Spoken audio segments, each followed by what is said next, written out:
What's it like to be a rookie in the National Football League? Let's discuss.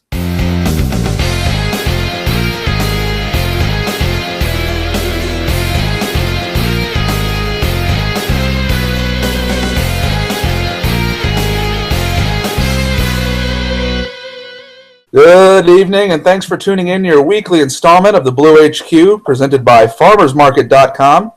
I'm Aaron, joined tonight, as always, by Dalton and Mike. This week we have our trivia winners, a new fan of the week, and a preview of Week 6. Last week's trivia question was, what was the score of the Colts-Bears Super Bowl in 2007? The winner was Colt Connett with the answer of 29-17 Colts. Be sure to message us. Congratulations, Colt. Tonight, a very special show. I'm honored to introduce our special guest, taken out of the 7th round of the 2016 draft, rookie defensive lineman, Trevor Bates. Welcome on, Trevor. Thank you, man. Thank you for having me. So, Trevor, obviously, being taken in the 7th round presents some challenges. And I guess to your point in this, in your career, what are some of the challenges you faced, and how have you been able to overcome them?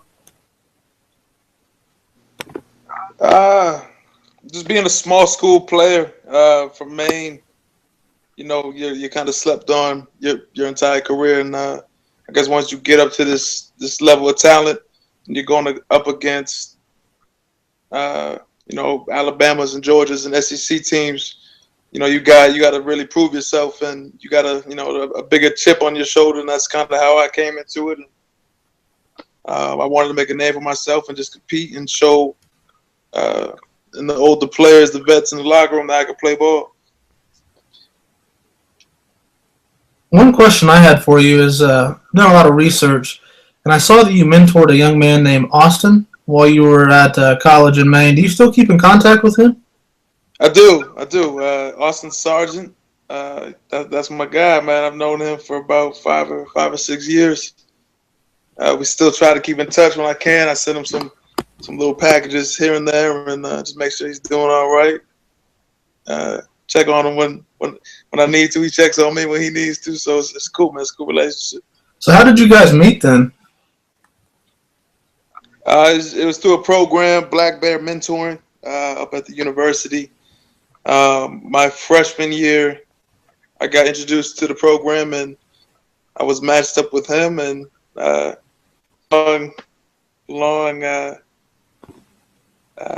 over many meetings and stuff like that, we continued to get close and developed a relationship. So it worked out pretty well. Hey, Trevor, it's Mike here.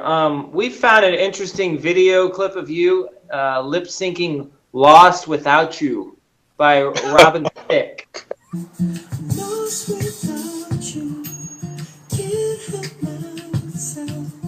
How does it feel to know that I love you, baby? My question is, has the rest of the team seen this video? Nah, I didn't even think that was possible to see. That's probably maybe on Facebook or something. I don't know where that is. But that was a long time ago. It was pretty good. Good research, man. It's been well documented that Robert Mathis has taken you under his wing, so to speak. So what kinds of things has he taught you so far? He's a great leader, great mentor. Going through camp, I was the outside linebacker, so he would just teach me different things as far as pass rush and how to use proper leverage and stuff like that. Now, I switched rooms. I'm in the inside backer room now, but our relationships, we have still have a very good relationship, and he just, as any great mentor does, he helps me on and off the field with certain things. And when I didn't make the roster immediately, he was there, and he still supported me and told me to keep my head up and just keep positive and stay after it, because my time will come. And lo and behold, my time came, and now it's great that I can be on the same field and then run around trying to make plays with him. Trevor, one question I had for you is I don't know how up to date you stay with the local media, but a lot of the local guys are, they seem to be real negative of the team, be it Grigson or Coach Pagano. What are your thoughts on that as a player from the inside? I don't pay any attention to it, honestly, man. That's the outward perspective, and that doesn't really have anything to do with our performance or what we have going on in the building. So I kind of just let that be. Good stuff. Real quick, guys, would like to announce this week's Fan of the Week. Hello, Blue HQ Media. My name is Zach Rossi. That's going to be Zach Rossi. Congratulations, Zach. Be sure to like our page, subscribe, and submit your stories so you can possibly be the next Fan of the Week.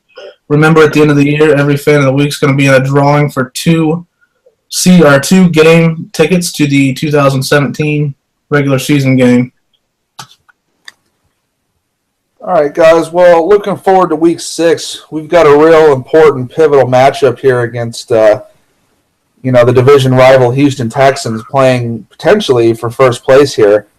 So obviously, when you have a game this important, it's really important to, buckle down and get focused. So I'm sure, Trevor, you've heard it all from the coach, from Coach Pagano and everyone else in there, just kind of telling you how important this game is.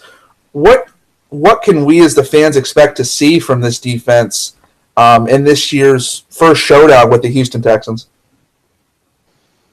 We got to stop the run. I think that's the biggest thing. We can't have missed tackles.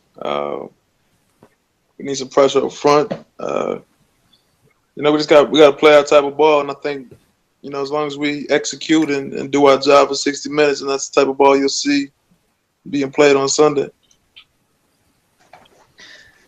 I've got some off football topic for you. I've lived in Indianapolis all my life, and I'm always curious to see what people like about Indianapolis. What are some of your favorite restaurants or things that you've been able to do? Have you been to the track, or what are some of the things that you like about Indianapolis so far? Well, I live up north, so there's some good food spots up here. I did go to the Indy 500 a while back. That was quite a show and quite an experience, so that was pretty cool. But for the most part, I'm at the facility and I'm working my nose in the playbook, so I don't really do too much. But I think there's Italian restaurant called Maggiano's or something like that. Yeah, I hope that's how you pronounce it. I'm not sure, but that's a pretty good spot. I like Ruth Chris. A good steakhouse. I'm always down for. Trevor, I had a question regarding Ruth Chris. They think they recently, in a promotion with Michigan, agreed to donate 1% off your meal for every point Michigan scored. And recently, when Michigan played Rutgers, as you might have seen, they put 78 points on them. Well, Ruth Chris kind of reeled that offer back a little bit and kept it at 50%. So do you think you're going to utilize the discount that they give with Michigan State's final score? If I could get money off my meal, then I would definitely try to utilize that in any possible way, or shape, or fashion. I wasn't aware of that. I had no idea, but that's good to know. Oh, yeah, man. It's a good one. Trevor, one thing that I think everybody kind of wonders, not being able to be in the locker room, which one of your teammates would you say is the biggest class clown, so to speak, the guy that's always joking around and never takes anything serious?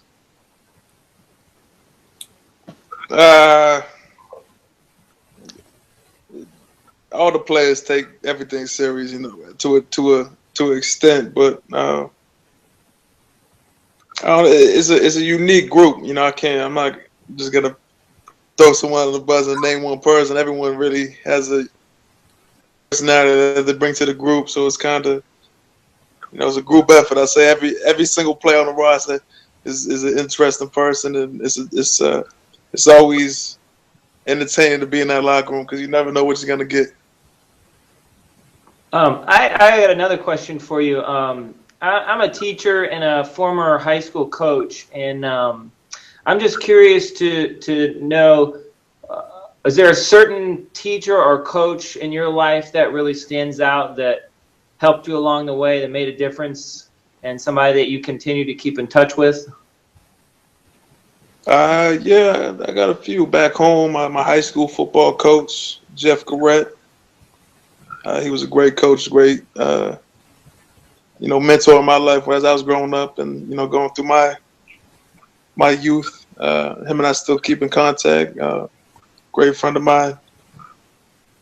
Another guy was Leon Smith. He was a family friend coach for opposing high school, but him and I, we had a great relationship growing up. Try to stay in touch as much as we can, but there's always certain people that touch your life and help you out.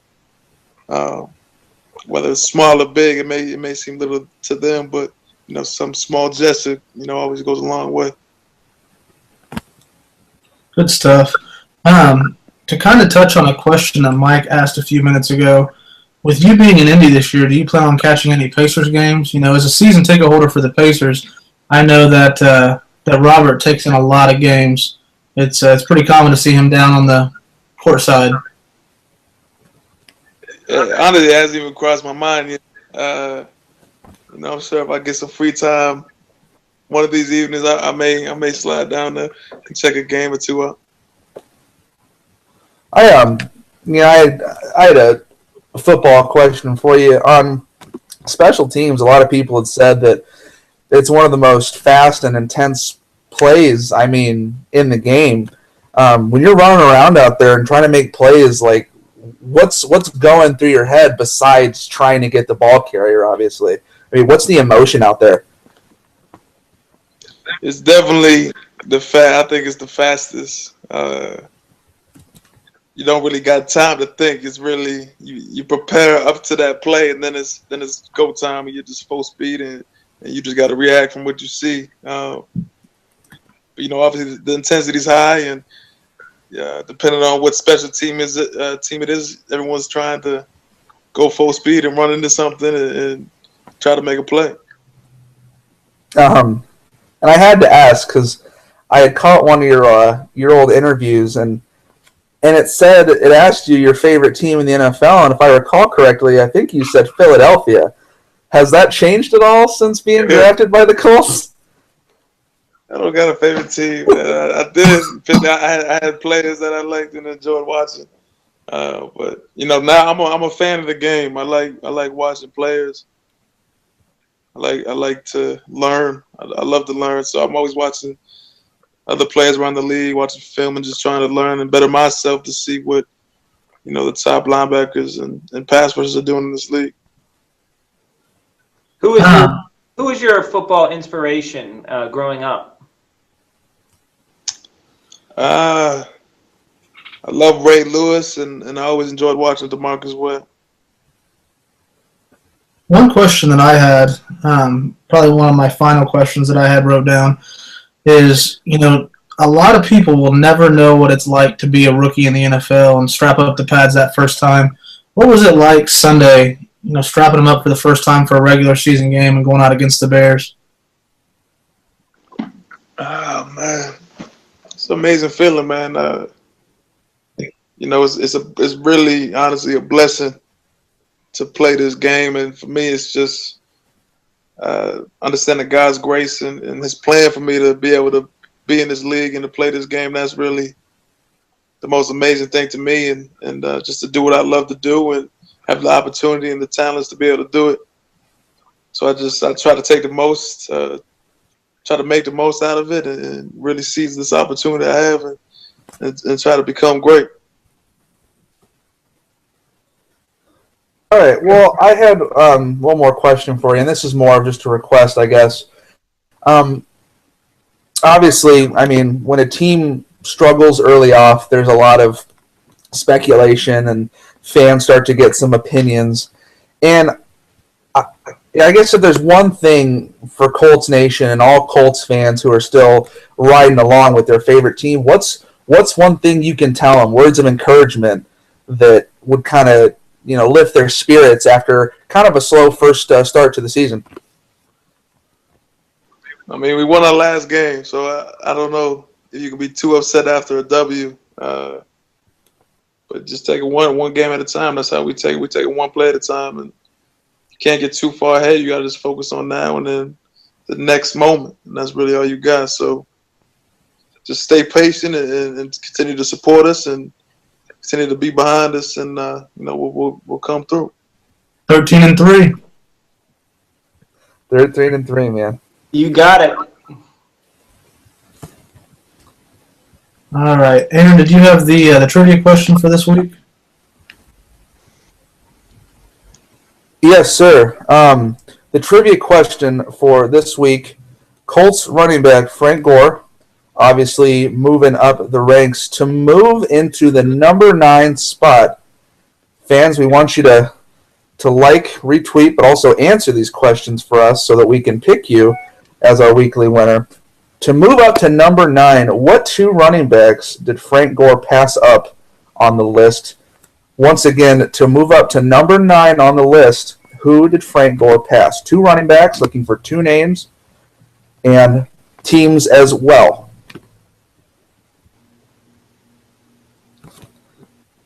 All right.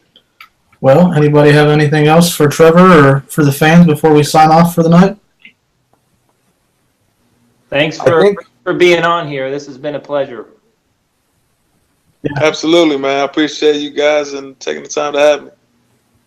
We appreciate you coming on more than you could ever know. We're really honored that you would take the time to come on to a little rinky-dink, Colts podcast that we just do for fun, and like I said, it's really special to us. And Trevor, I'm sure us as well as the rest of Colts Nation, we really wish you the best of luck this season, and really pulling for you out there. Every time we see number 50, we're hoping you're making plays, man.